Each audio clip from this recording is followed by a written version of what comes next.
One of the things that I have noticed over the past 20 years is the increased polarization of people's positions in the world. I know it seems to have accelerated in the past 8 years, but it's been going on for a long time. Has anybody else noticed this phenomenon going on in the world? It's somewhat hard to miss. One of the places that we can see this most clearly is in Washington, D.C., where, I know it wasn't always collaborative, but there were periods of time where there was deep disagreement, that it was an honorable thing for people to work across the aisle, across party, quote, lines, to make things happen and to not constantly bring us to the point of brinksmanship. But today it seems to be a badge of honor to say, I am not going to cross that line for anything to do anything with the other side. To such a degree that when some people do try to cross that line, they are shamed by their party or excommunicated from their party as a result. The thing is, that's one example of how that happens in politics, but it happens in religious institutions and churches as well. And sometimes that seems to be taking place along political and policy lines as well. But one of the foundational ways that churches split or find ways to go to the extremes is by one saying, you know what, I'm really going to be focusing, and they may not use these words or think about it, but churches that really focus all on accountability, right? All on the rules and how you're going to behave. And then others tend to go in the opposite extreme to try to respond to that, saying, we're going to be all about forgiveness and all about grace. The challenge with this is that the person who we follow in this faith, the person who is the cornerstone and the foundation of what we're supposed to be learning and who we're supposed to be learning from and how we go, doesn't do that. Doesn't believe in either of those things, but believes in the balance between grace and accountability at the same time. We hear that, and you may not have picked up on that or noticed in these two scriptures today, but it's prominent in these two scriptures today. In the first one, we hear the story of the woman who was caught in the act of adultery. Now, why the guy isn't out there as well, that's another topic, right? That's a very real topic, but that's going to be something we cover in a different sermon, and I promise you that we will do that. But in this story, this woman is dragged out, humiliated by religious leaders to do this. And Jesus risks his life and risks his personal stature as a religious leader and rabbi to step in between these people and protect her when the law says she is supposed to be stoned. And most of the time, what we remember about this is Jesus doing that and saying, okay, you're forgiven. But how does this story actually end? Does anybody remember the last words of this story? It says, go and sin no more, which means stop it. Like, don't do that. Like, cut it out. Cut it out. Does anybody here condemn you anymore? Is anybody here to condemn you? No, I don't condemn you either. That's the grace part. And that's usually what we remember from that story, but it finishes with, now don't do it again. Grace and accountability at the same time. In the Matthew story that we also heard, this is the story of Jesus' calling of one of the disciples. Disciple by the name of Matthew, not the Matthew who wrote the gospel, just a coincidence of the names, but this individual is a tax collector, and it's not like a tax collector from the IRS, right? These are people who were in collaboration with Rome, collaboration with the oppressors. These were Jewish people who were the tax collectors who agreed to get a lot of money, largely through cheating the people they were collecting the taxes from, collaborating with Rome, who was killing their people and oppressing their people. These were the most despised people in all of Israel. You could do all of the other offenses and you would not be lower or considered more cursed than if you were a tax collector. The lowest of the low, the most hated of the hated, the most despised of the despised. And Jesus goes by this person and says, come and follow me. And to follow a rabbi, particularly if you're in the lower classes, with the highest of the high blessing you could have. He was going from the lowest of the low to the highest of the high. That is the beautiful grace that he was being offered, that he accepted. But if you remember anything about what was expected of the disciples, what they had to do, what they were asked to do, where they had to go, the things they had to do, there was a tremendous amount of accountability after you received that grace to be a disciple. Grace and accountability at the same time. And a couple other important passages, when we recall Peter, who had denied Jesus 3 times as Jesus was being tortured and brought towards the cross the next day. Peter had denied him 3 times. And after Jesus rose, they're walking along the shoreline, along the Sea of Galilee, and Jesus asked Peter, "Do you love me?" And Peter says, "Of course I love you. Know that I love you, Lord." And Jesus says, "Tend my sheep." Jesus asks again, "Do you love me?" And Peter says, "You know I do." He says, "Take care of my lambs." Does it 3 times. Jesus never actually says the words to Peter, "I forgive you."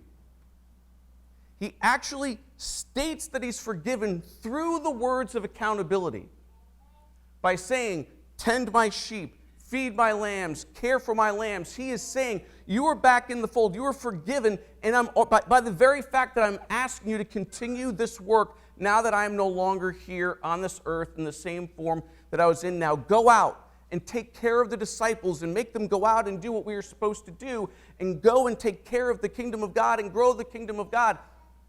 Grace and accountability. And then Jesus, from the cross, in his deepest agony, says, "Father, forgive them. They know not what they do." One of the greatest acts of grace ever. But then he comes back, and he's like, "All right, folks, we got work to do." And he gathers his disciples. He said, "It's time to go plant the seeds of the kingdom of God. It's time to go grow the kingdom of God. It's time to harvest the benefits of the kingdom of God and to go out to the ends of the world and to do this and to bring the message and to heal the sick and clothe the naked and to help this world." Grace and accountability, always with Jesus. Grace and accountability. So what's the problem when you get one or the other? And I know you've been wondering about this. So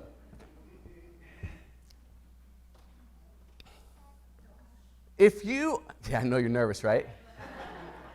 So if you want to get in on the betting line, my wife Linda's out there. Put your hand up, Linda.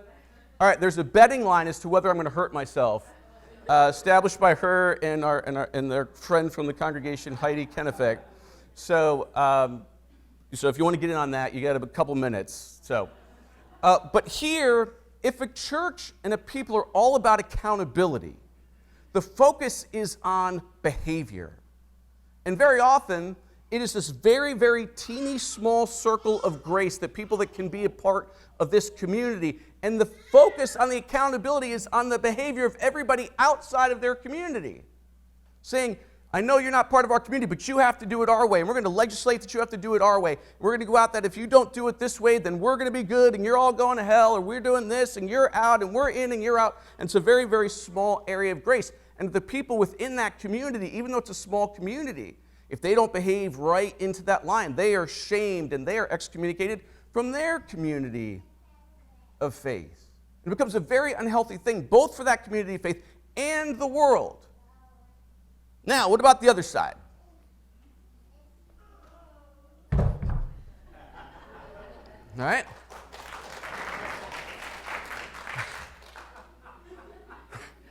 I didn't expect applause. You got me on that one. You would think, because the word grace and forgiveness and all this kind of stuff is so beautiful, you say, well, this side's a lot better, right? When you're going to be all focused or majority focused and like really focused on grace without accountability. The problem with that is you get anything goes. No core values. No specific guidance for life. No way that says this is how we follow Jesus. Because Jesus in the Bible is very, very specific about the way of following and the way that will bring life and the way that will not bring us life. And we don't like to talk. A lot of churches don't like to talk about accountability and obedience and actually following the way. And Jesus calls it not a wide way. He calls it what? The narrow way. The narrow way. And for there to be a narrow way, there has to be accountability in that. And when it's just grace, things like this can happen. Anything goes. And then if there's abuse within the community of faith, nobody's held accountable, and there can be bullying within the community of faith. Or if a pastor abuses things financially or other ways where pastors have abused their power in various churches, and instead of them having accountability, they're just placed in another place. That's what happens when you focus too much on grace. The other thing is, regardless of which side you are in this thing, there's somebody missing. There's somebody missing. That's Jesus. Now, one of the reasons is that right here, when you are standing right here, one of the reasons that you don't end up changing your way is because this feels like solid ground. Like, I don't need to change anything. I am on that rock. I've got this. This feels solid. Look at all those people floating in the air and not knowing what they're talking about. I am on solid ground. So I am in a good place. It feels good to hold this position of absolute certainty. And then over here on the accountability side, you're over here and you're feeling like you have absolute solid ground, absolute certainty, and the people over there look like they're all up in the air and in the ether and not knowing anything what they're doing. But Jesus is not here. And Jesus is not over there. Jesus is in that balance between grace and accountability. Now, does this look awkward? It is, right? Does this look hard? It is. And that's why Jesus is here. That's why Jesus is here, because this is hard. Our doing this faith thing, our trying to balance grace and accountability is hard. And so we need Jesus to be with us to help do this, because he commands us, he asks us to have both grace and accountability. Now, if we say, okay, well, that's just the New Testament, what about the Old Testament? Well, one of the greatest statements in all of the Old Testament, in my opinion and in many people's opinions, comes from the prophet Micah.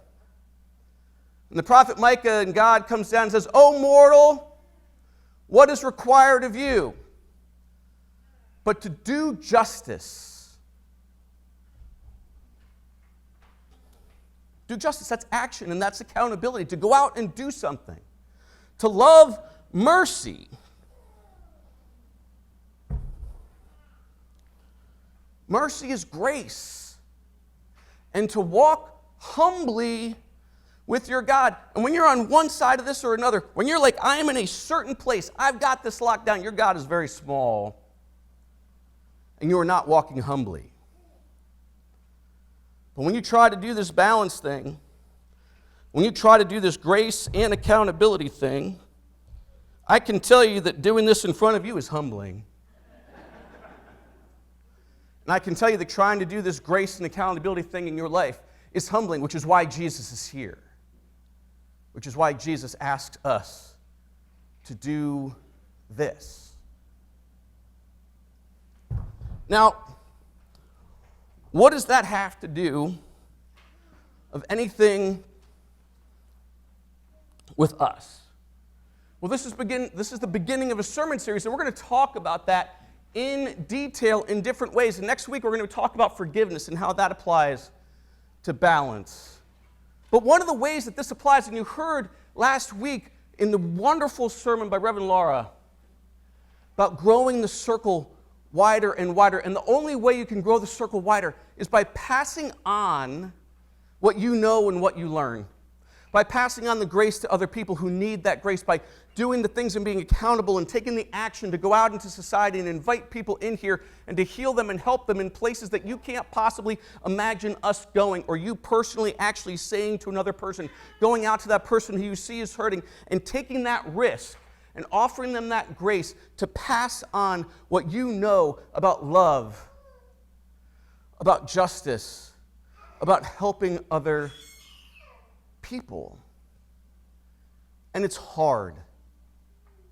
And that's why Jesus is there, in that balance in the middle, and calling us out like he did to the disciples when he said, "Go to the ends of the earth and change this world, and they did, and that's what they did, and we need to change it again. Not globally all at once, but one person at a time. Each and every one of you to one person at a time, passing on what we know, but knowing you're not alone, because Jesus will be with you right in that.